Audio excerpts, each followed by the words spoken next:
Assalamualaikum warahmatullahi wabarakatuh. Allahumma shalli ala Muhammad wa ala ali sayyidina Muhammad. Baik teman-teman semuanya, kali ini saya mengupload video. Video ini temanya yaitu perbaikan mesin. Untuk proses yang saya lakukan ini yaitu mau pengangkatan CPU ya. Ini unitnya Redmi Note 9 Pro. Kemudian kasusnya itu kamera tidak bisa, sinyalnya tidak bisa, WiFi nggak bisa. Itu secara berurutan. Jadi kronologinya itu setelah jatuh, tiba-tiba secara berurutan itu muncul kendala-kendala yang seperti saya sebutkan tadi. Nah, ini untuk proses pengangkatannya karena ini IC-nya dilem, kita harus bersihkan dulu. Saya harus bersihkan dulu bagian samping-samping dari IC ini dari lem. Kemudian nanti kalau sudah bersih baru kita congkel sambil kita panasi.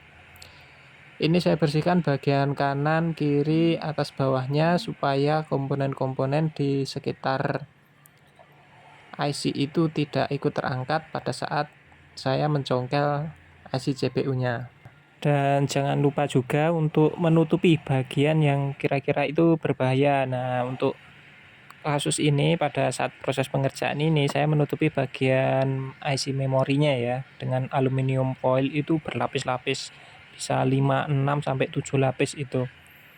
Kemudian kalau dirasa sudah aman, lem-lemnya bagian samping sudah bersih, nggak nempel dengan komponen lainnya lagi, ini saya panasi bagian IC CPU-nya secara merata, jangan terdiam di satu titik aja, tapi panasi pada seluruh bagian dari IC supaya kaki-kakinya itu meleleh dengan merata. Kemudian sambil saya congkel-congkel dan ini berhasil tercongkel ya.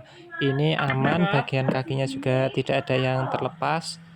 Artinya ini proses pemanasannya itu sudah merata dan Kapan ganti? bagus, bisa meleleh semuanya. Kemudian proses pencongkelannya juga tidak terlalu kasar. Di sini saya gunakan panasnya itu di 350, untuk anginnya itu 50. Untuk proses selanjutnya ini saya bersihkan pada bagian motherboardnya terlebih dahulu dari sisa-sisa timah kaki IC CPU. Saya bersihkan menggunakan Goodwick dan saya berikan fluk sedikit. Kemudian saya solder-solder seperti ini untuk membersihkan sisa-sisa kaki IC. Untuk panas solder yang saya pakai ini sebenarnya menyesuaikan. Kalau saya tentang solder itu ya menyesuaikan saja. Apabila saya rasa kurang panas ya saya tambahi. Apabila terlalu panas juga nggak enak juga untuk dipegang. Jadi kalau saya nggak tentu ya. Tapi untuk saat ini pada saat proses pengerjaan ini di 400 derajat. Bersihkan pada seluruh bagian kaki-kaki IC tapi tetap berhati-hati terhadap komponen kecil-kecil di sekitaran kaki IC itu.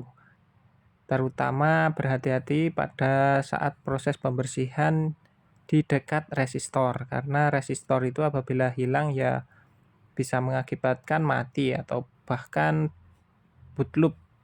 Dan kita kalau nggak teliti, nggak jeli itu setelah proses pemasangan nantinya kita jadi bingung apa yang rusak itu ya. Tapi kalau kita jeli itu kan tahu, oh ini bagian resistor tadi yang terlepas ya kita pasang lagi. Nah kalau kita nggak jeli nanti malah bingung nanti apa yang salah apa yang dikerjakan. Jadi menganggap kalau proses rebol kita itu gagal, padahal kita nggak teliti ada resistor yang hilang itu. Kalau kapasitor sih nggak terlalu berefek, walaupun penting juga. Tapi yang paling fatal itu biasanya resistor. Karena proses pembersihan seperti ini ya kadang-kadang kita menyentuh komponen-komponen kecil dan kadangkala ada kalanya tahu-tahu lepas dan tidak ketahuan. Jadi penting bagi kita untuk teliti hal-hal kecil seperti itu. Nah, ini proses pembersihannya saya rasa sudah selesai dan tinggal membersihkan sisa-sisa fluknya itu. Di sini saya nggak menggurui ya teman-teman, tapi ya ini sebagai catatan saya juga, ajang sharing saya juga, dan kita juga sama-sama belajar.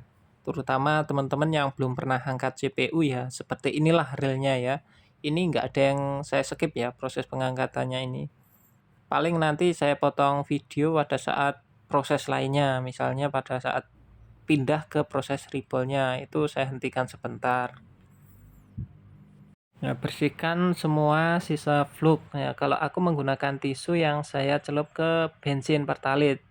Itu saya gosok-gosok terus pada bagian motherboard yang masih ada fluknya sampai bersih. Nah, kemudian kita bisa melihat apakah kaki-kakinya itu sudah rata atau belum, sudah rapi atau belum. Nah, kalau belum seperti yang saya lakukan ini, saya ulangi lagi.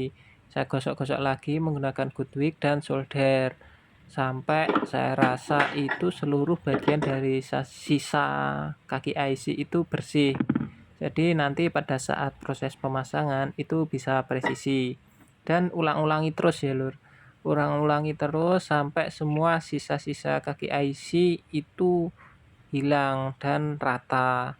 Nggak apa-apa Lur lama kayak gini. Saya pun juga terkadang berulang-ulang seperti ini supaya hasilnya itu maksimal. Pokoknya kalau proses pengerjaan CPU ini kita harus sabar ya Lur.